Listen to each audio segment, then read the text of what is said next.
खुलुमबाय दिनै फुंबिलिनि गोदान खौराङाव फिन खेबसेयाव बयखौ बरायनानै लाग्रोबाय दासिमनि खौरां गिबि खौराङाव दङ बे समाव नोंथांमोननि गेजेराव फोसावनो लादों बिटिसि ओनसोलनि बर' रायजो राजाफोरनि बागै जों बयबो मिथिगौ 2025 एबा बोहैथि बोसोरनि जानो गोनां बिटिसि काउन्सिल बिसायख'थिया जानो थाखाय बारा गोबाव गैलिया थारैनो नेशनेल पार्टी बिजेपि दोलोआ बिटिसिनि गोहोखौ सेनो नाजादों नामा थारैनो बिटिसिखौ फैबाय थानाय समफोराव दखल खालामनो थांखि लादों नामा बिजेपि दोलोआ रायजो राजा नोंथांमोन साननो गोनां जानानै फैदों मैया रायजोनि गिबि मन्थ्रिया बुंनाय बाथ्राखौ लानानै नोंथांमोना गिबियावनो कमेन्टनि गेजेरजों फोरमायहरनो हागोन गिबि मन्थ्रिया बुंनाय बाथ्रानि सायाव बिथां गिबि मन्थ्रि डक्टर हिमन्त बिश्व शर्मा बिथाङा मैया बुंदों दि जेराव बिथाङा बेनि सिगांबो गोबां समफोरावनो बिटिसि बिसायख'थिखौ लानानै बायदि बायदि खोथा बुंबोबाय थादों नाथाय मैया बिथाङा आलादायै बाथ्रा बुंदों बिथाङा बुंदों दि बिटिसि बिसायख'थियाव बे बाराव बिजेपि दोलोआ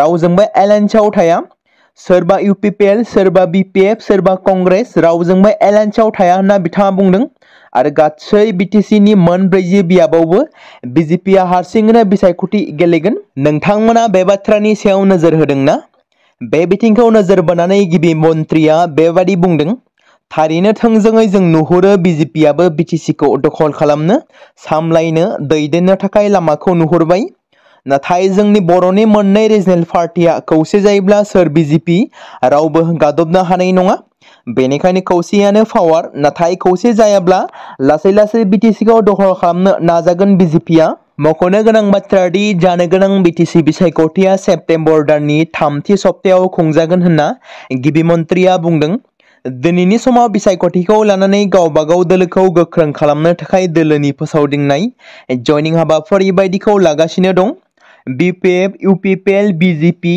एपिबि मोनफ्रोम दोलोआनो गोख्रोङै बिटिसि बिसायख'थिनि थाखाय साखाफारा जादों थारैनो बे बारनि बिटिसि बिसायख'थियाव बबे मोनसे दोलो एबा बबे मोनसे पार्टिया बांसिनै मेजरिटि लानानै एबा सिट लानानै देरहागोन सोर सरकार दागोन बिपिएफआबो बुंदों जोंनि सरकारा जागोन इउपिपिएलआबो बुंदों जोंनि सरकारानो जाफिनगोन नाथाय रायजो राजाफ्रा बबे मोनसे दोलोखौ बांसिनै भट होनानै देरहाहोगोन सोर जागोन बेखौ उननि समासो फोरमायसिगोन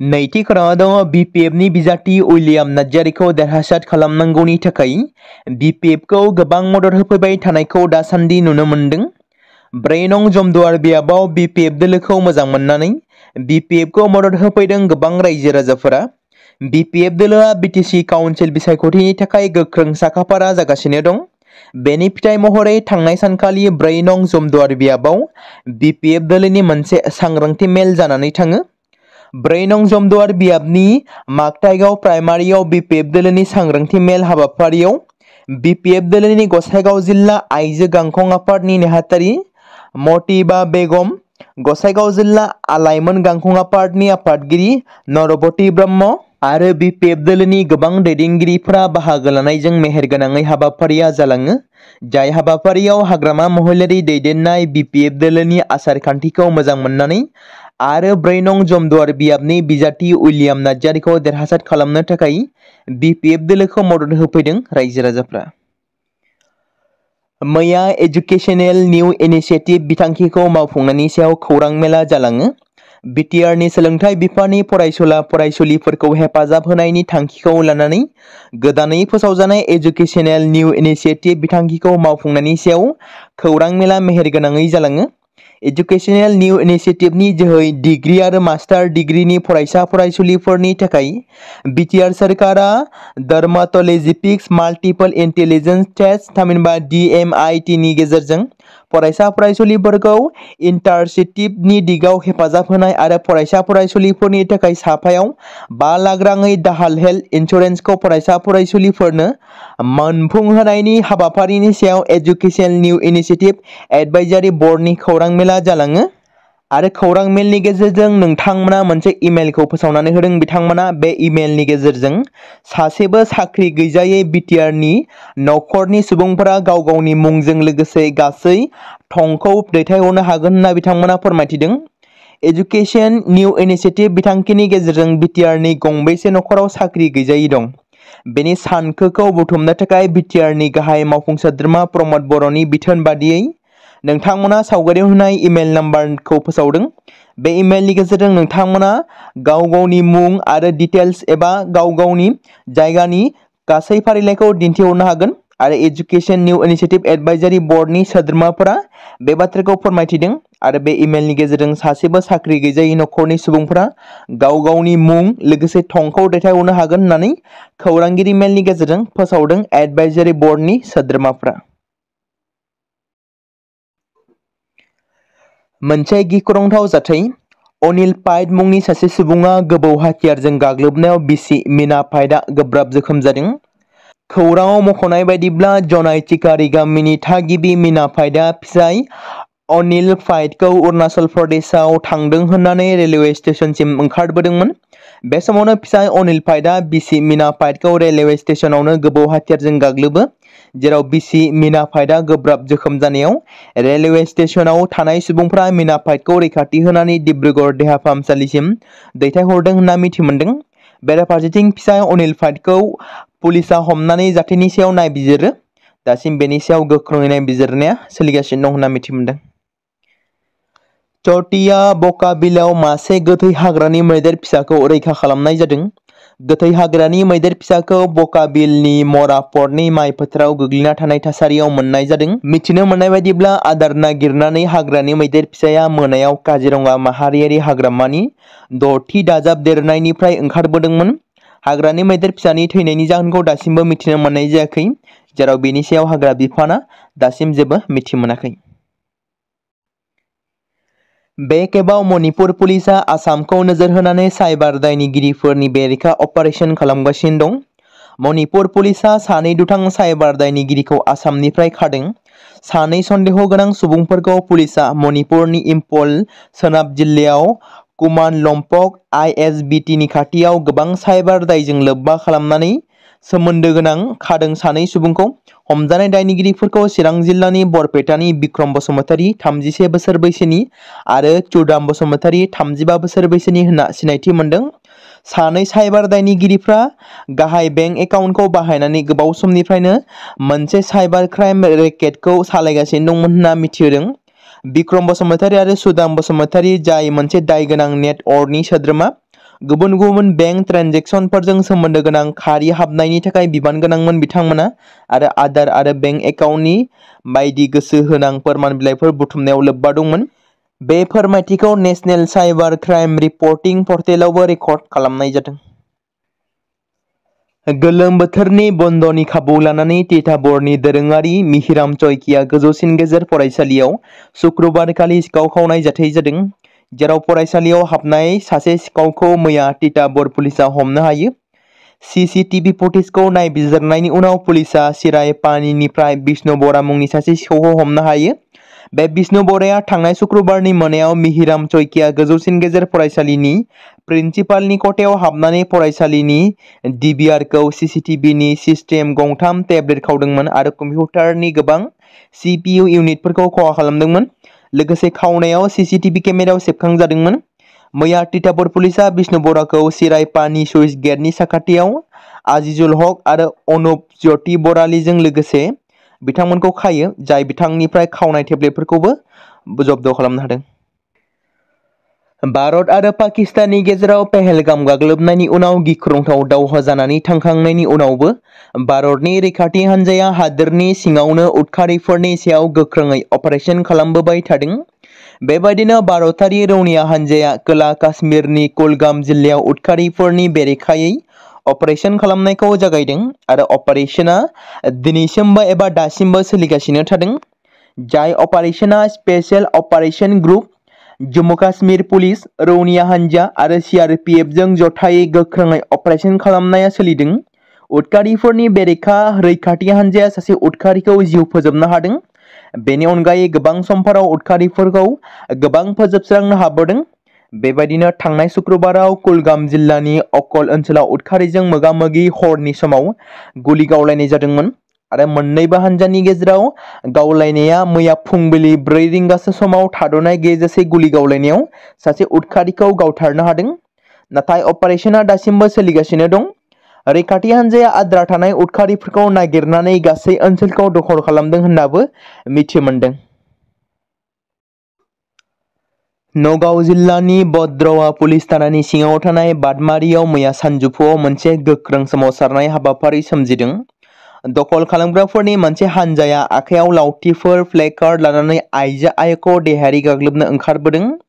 जाथायनि सोमोन्दै खौरां मोननाय बायदिब्ला बदमारि गामिनि सानै बिब' बिनानाव सुरज बानु आरो तारा बानुनि गेजेराव 7 बिघा हाखौ लानानै गोबाव समनिफ्रायनो नांलाय खमलाय खालामबोगासिनो एबा जाबोगासिनो दं।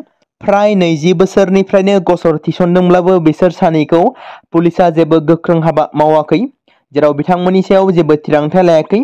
बेनि थाखाय मैया जेब्ला नगाव जिल्ला आइजो आयगनि सोद्रोमा ममनि बराया साहिब आहमेदजों लोगोसे सुरज बानुनि नखर सोद्रोमाफोरजों दावबायहैदोंमोन, अब्ला बे दखल खालामग्राफ्रा लावथिजों गाग्लोबनो फैनायाव गोख्रों थासारि सोमजिदोंमोन। बे दखल खालामग्राफ्रा आइजो आयगनि सोद्रोमाखौ देहायारि गाग्लोबनो नाजादों आरो बे जाथायनि उनाव आइजो आयगा न्याय बिदोंमोन आरो रायजोनि गिबि मन्त्रि डक्टर हिमन्त बिश्व शर्माखौबो आखाय होनो खावलायदोंमोन। ससियेल मिडियायाव सासे बर' उकिलनि बेरेखायै नंखाय पस्टफोर खालामदों। कक्राझार जिल्ला बिजिरसालिनि सासे उकिल सन्दना नार्जारिनि सायाव रां जाख्ल'ग्रा आरो मबाइल खावनायनि सोमोन्दै फेसबुकआव नंखाय खौरां फोसावनायनि दाय होनाय जादों।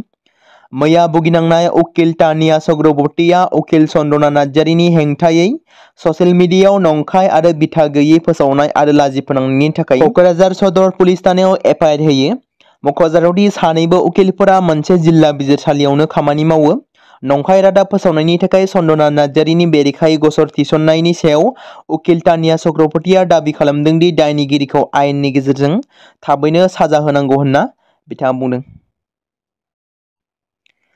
आमेरिकानि गोब्राब गसंथानायनि उनाव भारतआ रासियानिफ्राय थाव बायनायखौ बन्द खालामगोन नामा? मुलुगनां सोमोन्दोआव सोलिबाय थानाय सावरायनायनि गेजेराव आमेरिकानि हादोरगिरि डनाल्ड ट्राम्पआ दाबि खालामदों दि भारतआ रासियानिफ्राय थाव बायनो नाङा। बिथाङा मिडियानि सिगाङाव बे बिबुंथिखौ होदोंमोन। नाथाय ट्राम्पनि दाबिनि फिननायाव भारतआ बे आयदायाव गावनि थाथायखौ रोखा खालामदों दि भारत सोरखारा बुंदोंमोन ट्राम्पजों फोसावजानाय खौराङा नंखाय।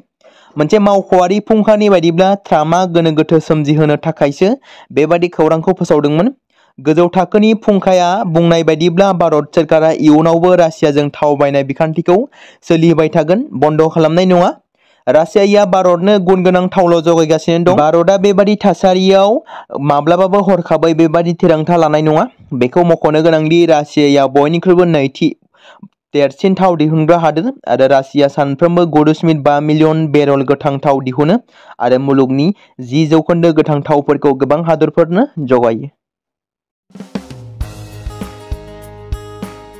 बे समाव मोनसे गोनां फोसावथाय बर' सावथुन नायनानै मोजां मोनग्रा गासै बर' रायजो राजाफोरनि गेजेराव लानानै फैदों मोनसे बर'नि OTT प्लेटफर्म गोनां, जाय प्लेटफर्मनि गेजेरजों नोंथांमोना बर'नि गोदान गोजाम सावथुनफोरखौ नुनो मोनगोन। थांनाय माखासे बोसोर सिगां बर'नि गेजेराव लानानै फैनाय निउबो एप बायदिनो फिन आरोबाव लानानै फैदों बर' रायजो राजाफोरनि थाखाय। बे बाथ्राखौ मख'नाया गोनांदि 2025 मायथाइनि जानुवारि दानाव ओंखारनाय आंगो स्ट्रिम मुंनि मोनसे OTT प्लेटफर्म गोनां निउबो एपनि गेजेरजों नोंथांमोना गोबांथार बर'नि सावथुनफोर जेरै ट्रेजेडी, रमान्टिक, एक्शन आरो कमेडीजों बुंफबनाय सावथुनफोरखौ नुनो मोनगोन।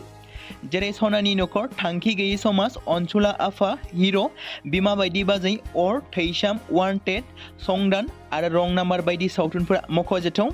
बेफोर सावथुनफोरखौ नायनो थाखाय नोंथांमोना गिबियावनो आंगो स्ट्रिम एपखौ गाव गावनि मबाइलाव थानाय प्ले स्ट'रनिफ्राय डाउनल'ड खालामनानै लोगोसे इनस्टल खालामनानै गावनि मबाइल नाम्बारजों लगइन खालामनानै लाग्रोनांगोन। बेनि उनाव नोंथांमोना गोबांथार नुनो मोनै सावथुनफोरखौ गुगोल पे, फन पे आरो पेटिएमजों रं नाम्बार सावथुनखौ नायनो थाखाय 60 रां आरो संदान सावथुनखौ नायनो थाखाय 80 रां, वान्टेड सावथुनखौ नायनो थाखाय 60 रां, थैसाम सावथुनखौ नायनो थाखाय 60 रां बेबायदिनो गोबांथार नुनो मोनै सावथुनफोरखौ नायनो थाखाय सुबिदा खालामनानै होदों आंगो स्ट्रिम प्लेटफर्मआ। फिन नोंथांमोननि गेजेराव फोरमायबावनो लादों बर' सावथुन नायनानै मोजां मोनग्रा गासै बर' रायजो राजाफोरनि गेजेराव लानानै फैदों मोनसे बर'नि OTT प्लेटफर्म गोनां, जाय प्लेटफर्मनि गेजेरजों नोंथांमोना बर'नि नुनो मोनै सावथुनफोर जेराव गोदान गोजाम सावथुनफोरखौ नुनो मोनगोन। बे बाथ्राखौ मख'नाया गोनांदि 2025 मायथाइनि जानुवारि दानाव दिहुनजानाय आंगो स्ट्रिम मुंनि मोनसे OTT प्लेटफर्म गोनां एपनि गेजेरजों नोंथांमोना गोबांथार बर'नि ट्रेजेडी, रमान्टिक, एक्शन आरो कमेडीजों बुंफबनाय सावथुनफोरखौ नुनो मोनगोन। जेरै रं नाम्बार, संदान, वान्टेड, थैसाम, अर, बिमा बायदि बाजै, हिर', अनसुलाफा, थांखि गैयि समाज, सनानि नखर बायदि बायदि सावथुनफ्रा मख'जाथाव।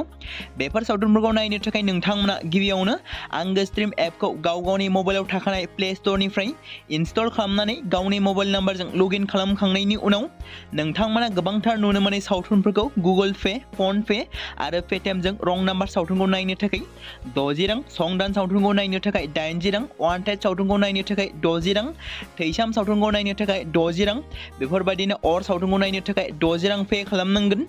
बेबायदिनो गोबांथार नुनो मोनै बर' सावथुनफोरखौ नायनो थाखाय सुबिदा खालामनानै होदों आंगो स्ट्रिम प्लेटफर्मआ।